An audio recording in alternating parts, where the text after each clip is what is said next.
ஆலோசனை கர்த்தராய் இருக்கிறார். இந்த இடத்துல தாவீதுக்கு ஆலோசனை கொடுக்கிறார்.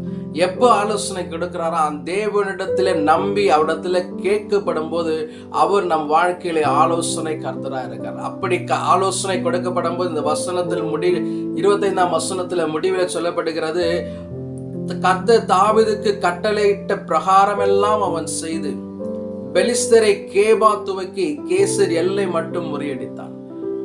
கர்த்தர் ஆலோசனை கொடுக்கிறாரு. அந்த ஆலோசனை படியெல்லாம் தாவீது செய்யப்படும் போது அந்த இடத்துல வேதம் சொல்லுகிறது, அவர்கள் முறியடிக்கும்படியாக தாவீதோடு கூட இருந்து கர்த்தர் எல்லாவற்றையும் முறியடிக்கிறது நம்மளால் பார்க்க முடியும். இதை கேட்டுக்கொண்டிருக்கிற தேவச்சனமே, நம்முடைய வாழ்க்கையில கூட அநேக உலகத்தினுடைய மனுஷருடைய ஆலோசனை கேட்டு ஏமாந்து போய் சோர்ந்து போய் என்ன செய்வது என்று சொல்லி ஒருவேளை நாம் திகைத்து கொண்டு இருக்கலாம்.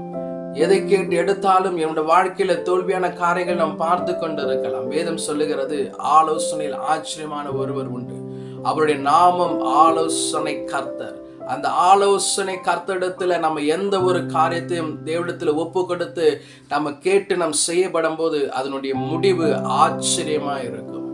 நம்முடைய வாழ்க்கையிலும் கர்த்தர் இதுவரை ஒருவேளை ஆலோசனை இல்லாமல் நாம் செய்து நஷ்டத்தை நம் வாழ்க்கையில ஏற்பட்டு கொண்டிருக்கலாம். தேவனிடத்தில் ஆலோசனை கேளுங்க. கர்த்தர் எல்லா விதமான காரியத்திலும் நம்மை நேர்த்தியாய், ஆச்சரியமாய், அற்புதமாய்,